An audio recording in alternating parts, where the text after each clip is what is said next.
It don't care whether I'm good or not. It don't care whether I snore or not. It don't care which God I pray to. There are only three things in this world with that kind of unconditional acceptance: dogs, donuts, and money. Only money is better. You know why? Because it don't make you fat and it don't poop all over the living room floor. There's only one thing I like better: other people's money. Tentu kita semua tahu uang. Mata uang yang jadi patokan di dunia adalah US dollar. Bisakah Anda mencetak uang dolar? Tentu tidak bisa. Hanya ada satu lembaga di dunia ini yang punya hak monopoli untuk mencetak uang dolar. Bank Sentral AS, yakni Federal Reserve Bank. Jika kita mengatakan bahwa bumi ini datar, NASA berbohong, satelit adalah scam, tentu sebagian besar orang tidak percaya. Sekarang, sekalian kita katakan bahwa Federal Reserve yang punya hak monopoli untuk mencetak dolar itu adalah swasta, bukan pemerintah Amerika Serikat. Orang pasti lebih tidak percaya. Lupakan sebentar soal NASA atau satelit. Ada swasta seperti Anda, tapi punya hak monopoli sebagai satu-satunya lembaga yang berhak untuk mencetak uang dolar. Tidak mungkin, bukan? Mari kita dengarkan penjelasan berikut. In order to begin to understand how our financial system works, we need to go back to the early 1900s, 1910 to be exact. Everyone at some point in their lives has heard of the Federal Reserve, but most likely don't understand what it is or how it works. The Federal Reserve, referred to as the Fed, is a central bank that many economists refer to as the biggest robbery ever enacted on the American people. Stop. Konteks pembahasan kita adalah apakah betul ada sekelompok kecil orang bisa menipu dunia.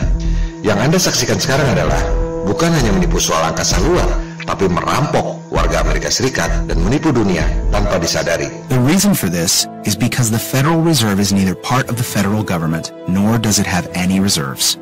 Yet, this single organization controls the money supply of the most powerful country in the world. On December 23, 1913, 2 days before Christmas, when most people in Congress were home with their families, the Federal Reserve Act was signed into law by President Woodrow Wilson. That single act, however small it may seem, transferred the control of our monetary system from our government into the hands of some of the wealthiest men in our country. Putting into law the Federal Reserve Act gave unlimited power to a few wealthy banking institutions in America. Disitulah kelihayan elit global. Mereka tahu cara mencuri start di Kongres sehingga RUU bisa disetujui. Tahun 1913 itu belum ada media online. Telepon pun masih jarang sehingga mereka bisa melakukan itu. Apakah tidak ada senator yang tahu dan protes? Tentu ada. Senator Charles Lindbergh Sr. adalah senator yang sangat disegani dan punya integritas yang hidup di zaman itu. Ia dikenal bukan hanya sebagai politisi ternama, tapi juga seorang pejuang yang berani melawan mafia di Minnesota. Lewat bukunya, Banking and Currency and the Money Trust, Lindbergh menulis, ketika Presiden menandatangani undang-undang itu, pemerintahan bayangan yang dijalankan oleh kekuatan moneter menjadi sah. Kejahatan pidana legislatif terburuk sepanjang masa terjadi akibat diberlakukannya undang-undang perbankan ini. Selanjutnya, Senator Lindbergh menulis, sistem ini adalah swasta, dijalankan hanya untuk memperoleh keuntungan yang sebesar-besarnya dengan menggunakan uang orang lain. Other people's money. The Fed has the power to issue currency, manipulate interest rates, and run secret bailouts. Yet Congress and the President are not allowed full oversight over this powerful organization. When testifying before Congress in 2009, Fed Chairman Ben Bernanke refused to disclose which institutions received trillions of dollars in these bailouts and loans, or give our representatives details about what deals were being made. So my question to you is, will you tell the American people to whom you lent $2.2 trillion of their dollars? Will you tell us who got that money and what the terms are of those agreements? Hundreds and hundreds of banks, any bank or that has access to the U.S. Federal Reserve's discount. Tell us who they are. No. Anda lihat dengan mata kepala sendiri Gubernur Bank Sentral ketika ditanya DPR kepada siapa dibagikan uang 2,2 triliun dolar atau 29.000 triliun rupiah itu diberikan, bisa menolak dan tak mau menyebutkan. Kebohongan NASA dan satelit adalah soal kecil dibanding soal ini. Apa dampak dari bailout di Amerika itu? Semua mata uang nilainya jadi turun. Gaji Anda boleh sama, tapi 1 juta rupiah sebelum dan sesudah bailout beda nilainya. Ini yang namanya perampokan, bankster, jauh lebih kejam dari rampok bank bersenjata. The problem is we have a privately owned central bank system in the United States disguised as a government-owned system. Now, if you look in the telephone book here in the Washington, D.C. area, you look up for Federal Reserve in the blue government pages, it's not there. It's in the white pages right next to Federal Express. It's a privately owned central bank.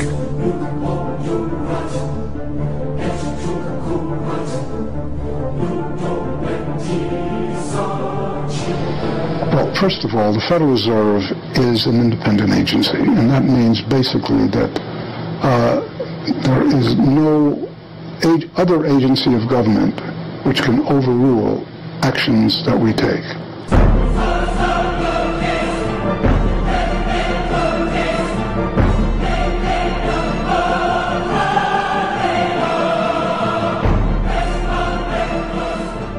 Under this fractional reserve scheme, we inevitably become debt slaves to a ruling class of financial elite, not because they are better or smarter than anyone else, but because they have rigged the system to benefit themselves at the expense of most people on the planet. Menciptakan sistem yang menguntungkan mereka, itulah kata kuncinya. Sama seperti soal satelit, bukan berarti yang beli satelit itu bodoh, tapi karena sudah menjadi sistem yang utuh, orang pikir itu nyata.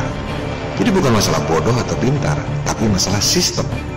Orang tak sadar mengikuti sistem yang menguntungkan mereka.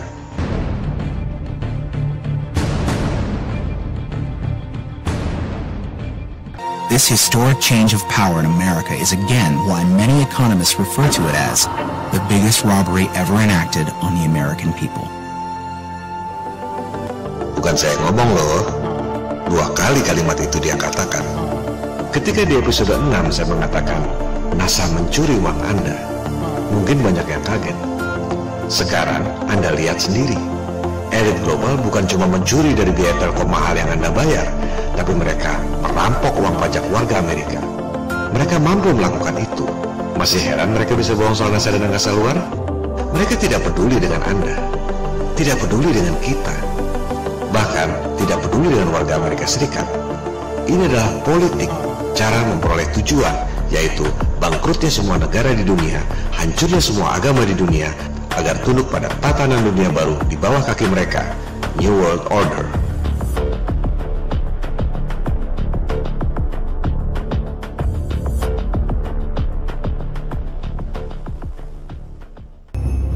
So, bagaimana bisa ada segelintir elit yang begitu kaya, berkuasa, dan jahat? Pada episode-episode lalu, kita sudah membahas timeline akar historis dari mulai Raja Nimrod tahun 2200 sebelum Masehi, Merovingian, dinasti Raja Prancis pertama, abad ke-5, Knights Templar, abad ke-11, The Medici, Godfather yang melahirkan abad pencerahan Eropa di abad ke-14. Kita sudah membahas bagaimana Knights Templar, sekelompok tentara miskin di Prancis yang logonya 1 kuda 2 orang, bisa menjelma jadi The Bank of Europe dengan kekayaan yang luar biasa lewat bisnis perang. Begitu pula dengan The Medici yang lahir sebagai anak pedagang lokal biasa di Florenza, Italia, bisa menjadi Godfather abad pencerahan yang mengasuh anak-anak muda berbakat seperti Michelangelo, Leonardo da Vinci, Galileo, dan lain-lain. Sejarah kembali berulang, kali ini di Frankfurt, Jerman. Tahun 1769, ada seorang bankir pedagang emas yang tinggal di ruko lantai 5. Namanya Mayer Amsel Bauer. Ia penganut aliran mistik Freemason. Ia memasang jimat perisai merah, Rothschild dalam bahasa Jerman. Lafal Inggrisnya Rothschild. Ia pun berganti nama menjadi Mayer Amsel Rothschild.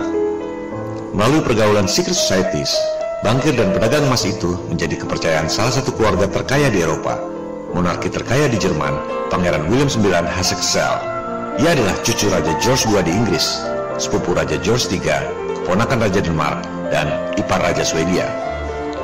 Bisnis Pangeran William IX Hasse-Kassel ini adalah penyediaan tentara bayaran. Dari sinilah Rothschild belajar bahwa perang adalah proyek, perang adalah uang. Maka Rothschild menjadi bankir pedagang emas yang juga berbisnis perang. Dari sini pula lah Rothschild belajar bahwa bisnis kredit yang paling menguntungkan adalah memberi hutang kepada raja-raja. Karena di samping memiliki aset yang banyak, para raja pun memiliki pendapatan yang pasti, yaitu pajak rakyat. Royal Kingdom memperoleh pendapatan dari royalty. Satu hal yang tak diajarkan di sekolah, di Eropa dan di negara-negara maju, yang namanya bank sentral yang punya hak mencetak uang di sebuah negara adalah swasta. Raja-raja dari zaman Knights Templar memang biasa berutang pada para bankir. Tradisinya memang begitu. Tak ada kerajaan zaman dulu yang mengurus moneter. Kerajaan hanya mengurus royalti. Urusan peredaran uang diserahkan pada ahlinya, bankir swasta. Bank sentral modern pertama di dunia adalah Bank of England. Didirikan tahun 1694. Milik swasta berdasarkan konsesi dari King William of Orange. Bank sentral Prancis didirikan tahun 1716, milik swasta. Dinasionalisasi 2 tahun kemudian. Diswastakan kembali tahun 1800. Dinasionalisasi lagi tahun 1946, diswastakan kembali tahun 1993 bersamaan dengan terbitnya euro. Jadi jangan heran jika Bank Sentral Amerika Serikat itu swasta. Federal Reserve adalah bank sentral swasta ketiga di negara Amerika Serikat. Sebelumnya, pernah ada 2 kali bank sentral swasta di Amerika. First Bank of US dan Second Bank of US. Kita akan membahas soal ini nanti. Dengan menggunakan uang Pangeran William IX, bisnis keuangan Rothschild berkembang pesat dan mulai menjadi sentra keuangan Eropa dan kelak Amerika.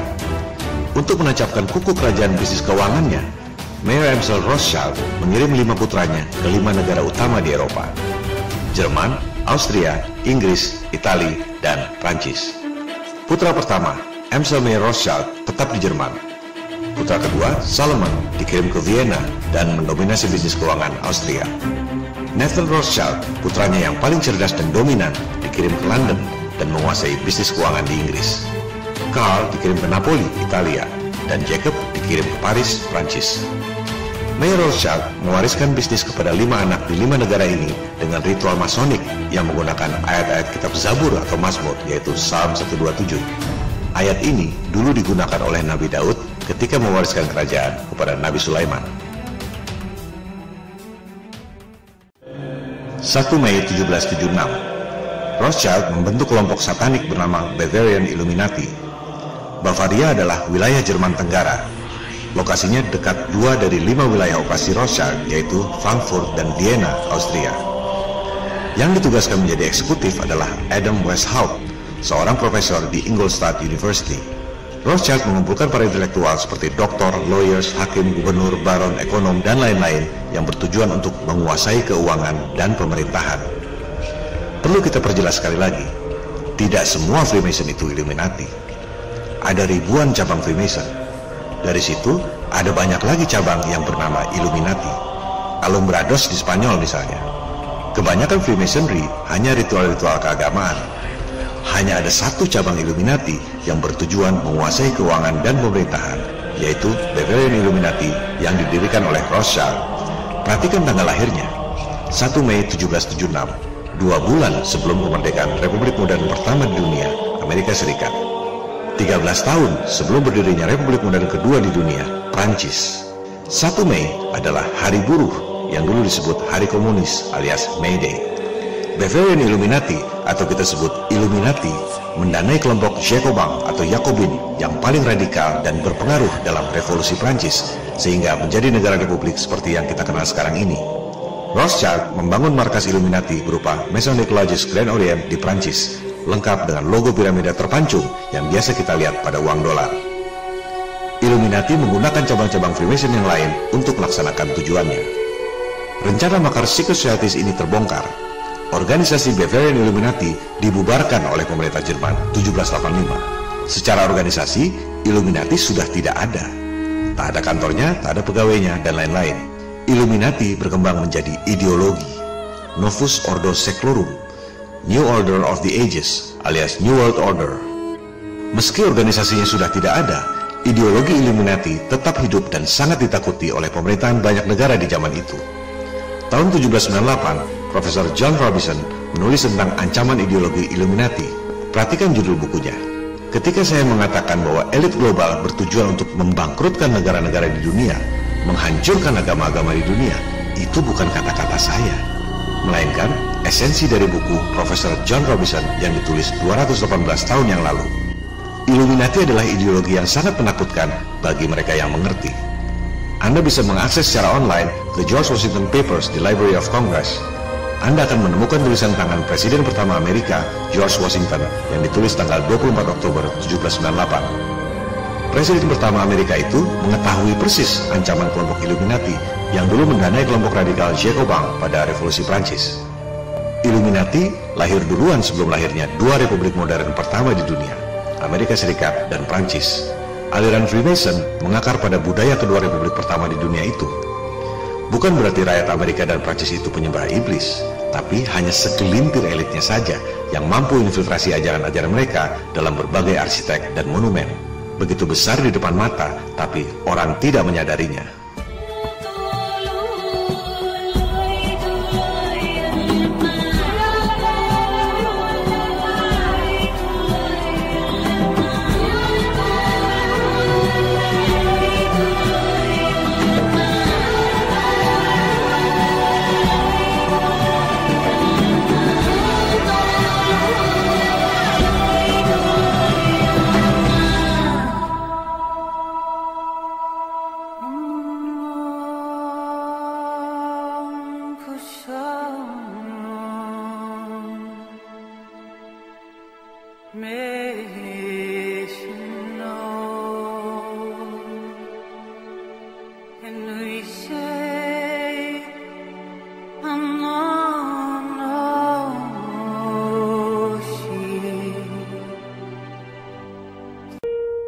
Anda lihat sendiri tulisan tangan Presiden George Washington yang disimpan di Library of Congress. Illuminati adalah ancaman yang nyata, menghancurkan agama-agama dan negara-negara di dunia untuk menguasai keuangan dan pemerintahan. Zaman itu, orang melihat sendiri bagaimana Illuminati sukses mendanai kelompok Jacobin sehingga berhasil mendirikan Republik Prancis. Mengapa Illuminati ingin menggulingkan pemerintahan? Supaya dapat konsesi. Bank Sentral Prancis, milik swasta yang dinasionalisasi tahun 1718, diswastakan kembali tahun 1800 akibat revolusi, milik Rothschild. Dari situ keluar ungkapan Rothschild yang terkenal, "Berikan saya hak untuk mencetak uang negara, saya tak peduli siapa pemerintahnya." Dari bisnis bank sentral yang punya hak monopoli cetak uang negara, dikombinasi dengan bisnis perang untuk menggulingkan pemerintahan, kekayaan Rothschild sudah tidak terbendung. Ketika perang Napoleon meletus, Rothschild mendanai kedua pihak yang berperang. Nathan Rothschild di London membiayai Inggris lewat hutang. Jacob Rothschild di Paris membiayai pihak Napoleon lewat hutang. Rothschild bertaruh di atas dua kuda yang berperang. Pihak manapun yang menang, Inggris atau Prancis, sudah pasti Rothschild yang menang. Bank sentral pertama di Amerika didirikan tahun 1791, The First Bank of US, milik Rothschild. Konsesi 20 tahun sampai 1811. Rothschild masuk lewat agennya, yaitu Alexander Hamilton, Menteri Keuangan Amerika pertama di era Presiden George Washington. Dari sejak berdiri sebagai negara republik, Bank Sentral Amerika tahun 1791 adalah swasta. Tiap dolar yang dicetak adalah utang pemerintah Amerika kepada para bankir swasta. Sejak Republik Amerika Serikat berdiri. Ini bukan kata saya, Anda baca sendiri, itu kata Departemen Keuangan Amerika. Semua data ada di depan mata, tapi kebanyakan orang ignorant. Tahun 1811, konsesi 20 tahun First Bank of US berakhir. Pemerintah Amerika Serikat tak mau memperpanjang konsesi bank sentral swasta. Apa yang terjadi? Inggris menyerang Amerika. Nathan Rothschild di London mengatakan, kasih pelajaran pada bangsa Amerika yang tidak patuh itu. Kembalikan mereka ke status negara jajahan. Puncak-puncaknya adalah Gedung Putih dibakar tahun 1814. Ini bukan lukisan fiksi, tapi lukisan sejarah. Rothschild menang. Maka dibentuklah The Second Bank of US, bank sentral swasta kedua, tahun 1816. Konsesi 20 tahun sampai 1835, milik Rothschild.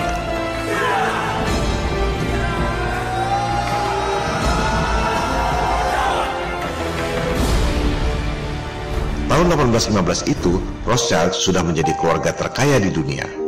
Tidak tertandingi, tapi ambisinya belum selesai. Berikan saya hak untuk mencetak uang negara, saya tak peduli siapa pemerintahnya. Itulah ideologi Illuminati. Bank sentral Inggris, Prancis, dan Amerika belum cukup untuk Rothschild. Ia ingin membuat mata uang tunggal Eropa. Ia tahu semua negara di Eropa berutang padanya. Itu yang menjadi kekuatan Rothschild untuk menekan agenda pembentukan mata uang tunggal Eropa. Lewat Kongres Vienna 1814-1815, Rothschild mengundang raja-raja Eropa untuk membentuk mata uang tunggal Eropa.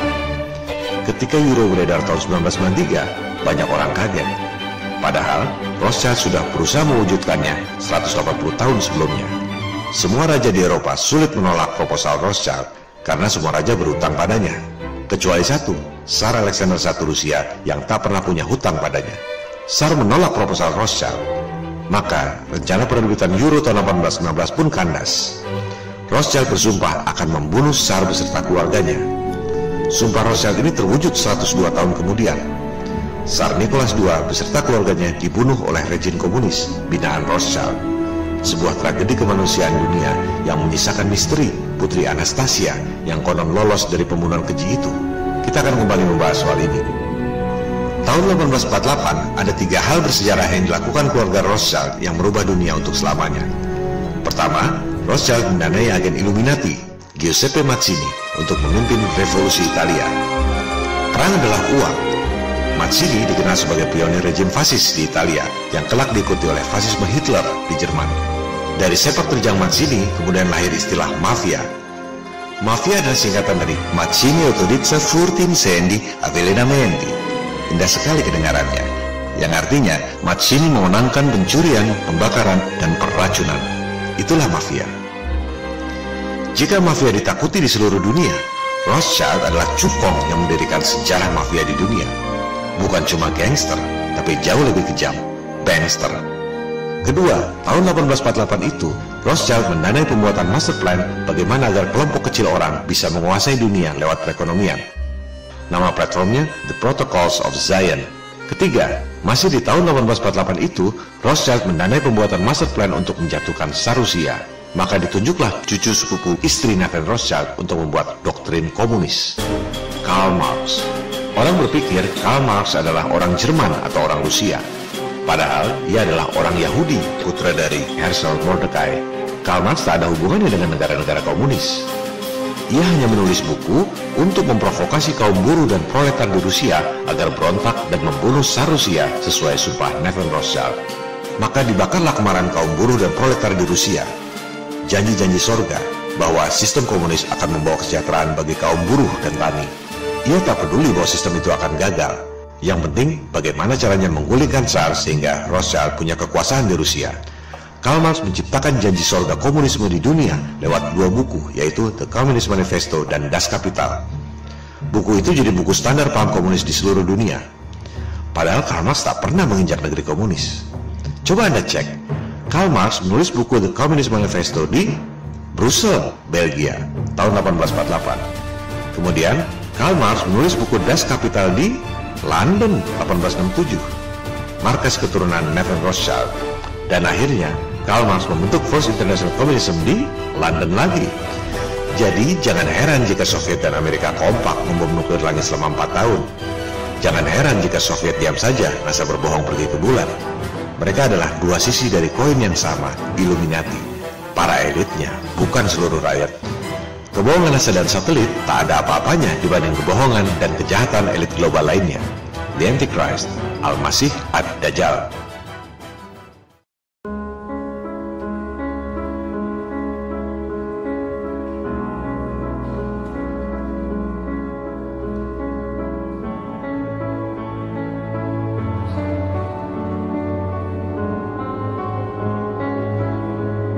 Untuk menancapkan kuku di Amerika, Rothschild mengirim seorang agen, Jacob Schiff, yang dijuluki The God of Wall Street. Jacob Schiff kemudian membiayai semua konglomerat Amerika saat ini. Rockefeller, JP Morgan, Citibank, Wells Fargo, US Steel, semua lahir dari tangan agen Rothschild yang brilian ini. Jacob Schiff, The God of Wall Street. Dari sinilah lahir apa yang kita sebut sebagai elit global. Sejak awal abad 20 itu, Rothschild lebih banyak ada di belakang layar. Yang tampil dominan adalah Rockefeller dan JP Morgan. Jangan harap lihat nama-nama mereka sebagai daftar orang terkaya dunia versi Forbes, Fortune, dan lain-lain. Itu semua dihitung dari pajak. Elit global justru menyembunyikan aset-aset mereka. Mereka yang punya bank-bank di Swiss, Cayman Island, dan lain-lain. Surga penyimpanan uang bagi para koruptor dan mafia. Seperti dijelaskan di awal, setelah konsesi Second Bank of US berakhir 1835, Amerika tak lagi memiliki bank sentral. Uang dolar diterbitkan oleh bank-bank daerah dan oleh pemerintah. Bagaimana caranya supaya Amerika punya bank sentral swasta lagi? Elit global menerapkan strategi menciptakan kekacauan untuk mengegolkan agenda. Order out of chaos. Taktiknya adalah problem, reaksi, solusi. Bikin problem atau krisis. Rekayasa reaksi, propaganda lewat media. Dan pura-pura menawarkan solusi. Padahal solusi itu adalah agenda yang sudah dirancang dari awal. Banster ini sama seperti preman pinggir jalan. Bagaimana caranya supaya preman dapat duit dari kendaraan yang lewat? Dia bikin problem, tebar paku di jalan. Begitu ada kendaraan kempes, bannya kena paku, dia bereaksi, pura-pura menawarkan solusi, jasa tambal ban, sambil getok minta harga tinggi. Padahal memang itu agendanya dari awal. Taktik membuat bank sentral swasta persis seperti itu. Amerika sudah 75 tahun tak punya bank sentral sejak dibubarkan tahun 1835. Bagaimana caranya supaya ada bank sentral swasta lagi? Problem, reaction, solution. Tahun 1907 mereka bikin problem. Jacob Schiff pidato di Kongres, kalau tak ada bank sentral maka perekonomian Amerika akan runtuh. Setelah itu JP Morgan dan Rockefeller bikin isu seolah-olah ada bank yang kesulitan likuiditas. Terciptalah ras beneran, Panic 1907. Begitu mudahnya membohongi orang-orang sebab JP Morgan dan Rockefeller memiliki media-media cetak. Rakyat Amerika panik, tercuci otaknya. Memang betul harus ada bank sentral, pikir mereka. Maka ditunjuklah Nelson Aldrich, mertua Rockefeller, sebagai ketua komite penyusunan undang-undang bank sentral di Senat. Cerita selanjutnya adalah apa yang Anda saksikan di awal episode ini. Itu sebabnya Undang-Undang Federal Reserve 1913 disetujui. Janji sorga untuk menstabilkan moneter dan mengembangkan bisnis. Hasilnya, langsung Perang Dunia I beberapa bulan kemudian, 1914. Tak akan ada Perang Dunia jika tak ada yang mendesain. Order out of chaos. Problem, reaction, solution. Apa agenda rekayasa Perang Dunia I? Dendam lama Rothschild. Gulingkan kerajaan Rusia. Bunuh Tsar beserta keluarganya. Sebuah negara tak bisa disebut sebagai negara yang berdaulat jika tak ada pengakuan dari negara lain. Begitu pula dengan negara baru, komunis Uni Soviet. Coba Anda cek, negara mana yang pertama kali mengakui kedaulatan Uni Soviet? Inggris, tahun 1922. Negeri Nathan Rothschild. Sumpahnya terkabul untuk membunuh Tsar beserta keluarganya. Soviet adalah negara rekayasa ciptaan Rothschild lewat paham komunisme yang diciptakan oleh cucu sepupu istri Nathan Rothschild, Karl Marx. Jadi jangan heran jika Soviet dan Amerika Serikat kompak, sama-sama bikin space program palsu. Program angkasa luar dibutuhkan oleh para elit di Amerika dan di Soviet supaya anggaran defisit dan utang pada bank sentral swasta. Mereka tak peduli dengan rakyatnya. Begitu Soviet bangkrut tahun 1989, coba lihat apa yang dikatakan oleh Presiden Gorbachev, New World Order. Dunia ini panggung sandiwara, ceritanya mudah berubah. Masih heran mereka bohong soal satelit? Bank adalah jantung perekonomian. Cetak duit yang banyak, salurkan kredit bunga rendah ke masyarakat. Tentu orang senang punya banyak duit. Semua berhutang ke bank menjaminkan rumah dan aset-asetnya. Setelah itu, ketatkan likuiditas. Naikkan suku bunga. Macetlah semua kredit. Bank menyita aset rakyat. Peristiwa ini disebut The Great Depression. In the 1920s, Americans were enjoying the fruits of a new prosperity. For those who had money, it was a time to get rich quick. Believing they could only win, 1 million Americans had their money in the stock exchange. In just 4 years, their shares roared up 400%. Then, on the morning of October the 24th, 1929, the unthinkable happened. It was just down, down, down. The market kept going down. Peristiwa Panic 1907 terulang kembali jadi The Great Depression 1929. Krisis ekonomi diciptakan dengan menarik uang dari peredaran. The tremendous crowds which you see gathered outside the stock exchange are due to the greatest crash in the history of the New York Stock Exchange and market prices. Krisis ekonomi diciptakan dengan menarik uang dari peredaran. Jurusnya itu juga. Mereka dengan mudah bisa melakukan itu berulang-ulang karena kita semua adalah pelupa yang naif. The crash affected people far beyond Wall Street. The greatest victims were not the wealthy, but working people around the world. Capitalism had promised progress and prosperity for all. Instead, it delivered mass unemployment and the breadline. Within a year, 2.5 million had lost their jobs.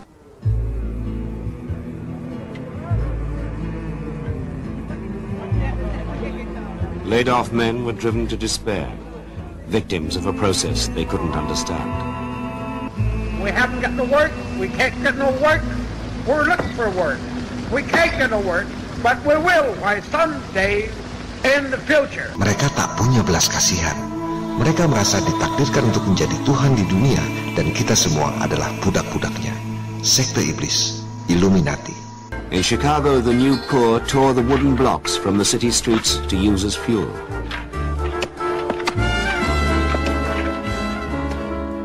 Amerika sudah bangkrut dari tahun 1929. Katanya Bank Sentral didirikan tahun 1913 untuk menjaga perekonomian.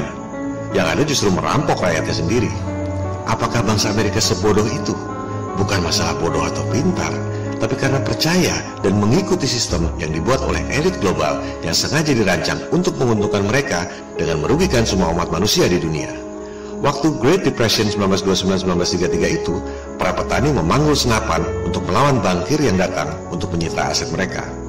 Zaman itu, bandit perampok bank menjadi pahlawan, simbol perlawanan terhadap ketidakadilan. John Dillinger contohnya. Selesai merampok bank, ia berbaur dengan masyarakat.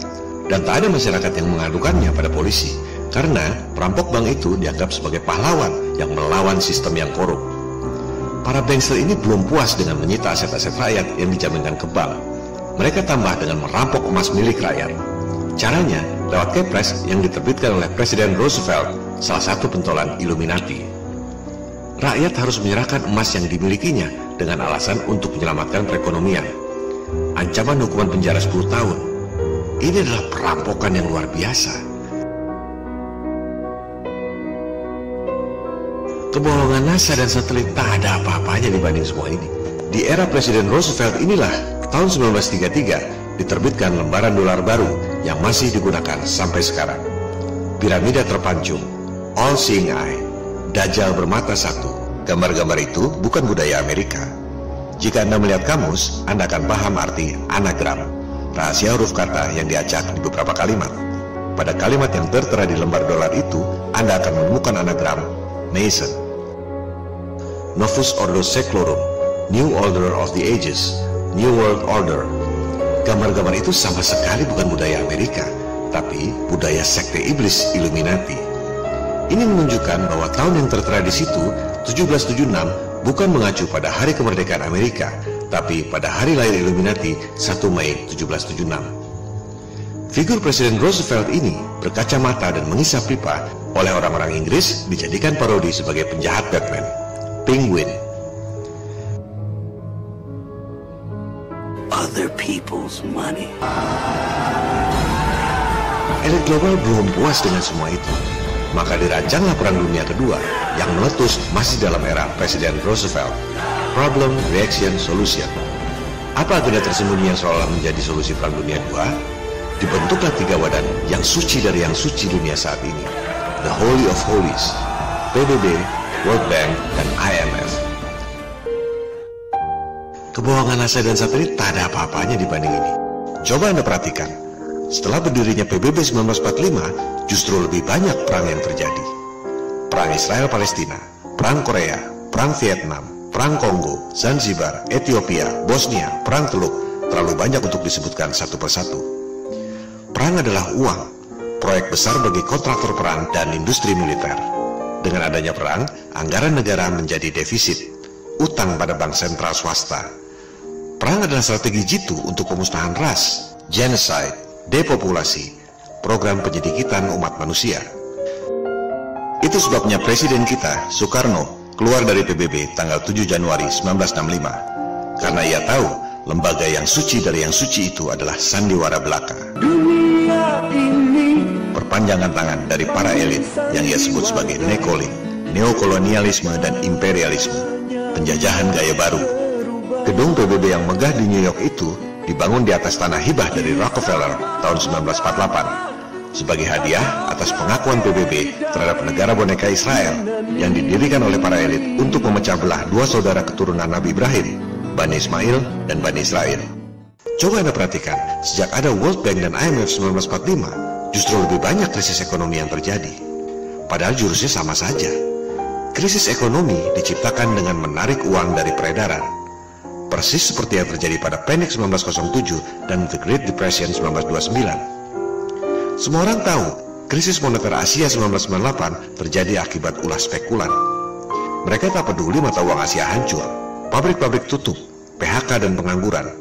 Dan betapa naifnya ketika George Soros datang ke Indonesia, orang menyambutnya dengan karpet merah dan mengeluh-elukannya sebagai orang kaya yang sukses.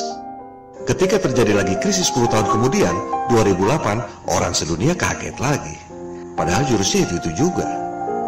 Ekonomi dibiarkan menggelembung, setelah itu dibuatkan memicu hingga semuanya runtuh. Sampai kapan kita mau jadi pelupa yang naif? NASA adalah bagian kecil dari sistem yang besar. Jadi bukan tiba-tiba NASA bohong sendirian. NASA adalah bagian dari konspirasi global. Mesin untuk membuat anggaran negara defisit sehingga harus hutang tiap tahun pada bank sentral swasta. NASA juga merupakan mesin bisnis yang ampuh, mengeruk duit rakyat sedunia lewat berbagai ilusi teknologi komunikasi. Jadi jangan salahkan orang yang beli satelit. Mereka beli dengan uang sungguhan, bukan bikin sendiri. Bagi elit global, jangankan cari uang dengan menipu satelit. Emas milik rakyat Amerika pun mereka jarah terang-terangan tahun 1933. Jangankan menipu satelit di angkasa yang tidak kelihatan, duit dolar di dompet Anda pun mereka bisa kibuli. Anda pikir dolar itu uang yang di-backup dengan emas, mata uang yang paling terpercaya di seluruh dunia. Padahal itu adalah surat utang kepada bank sentral swasta. Apa sasaran akhir dari elit global, Illuminati?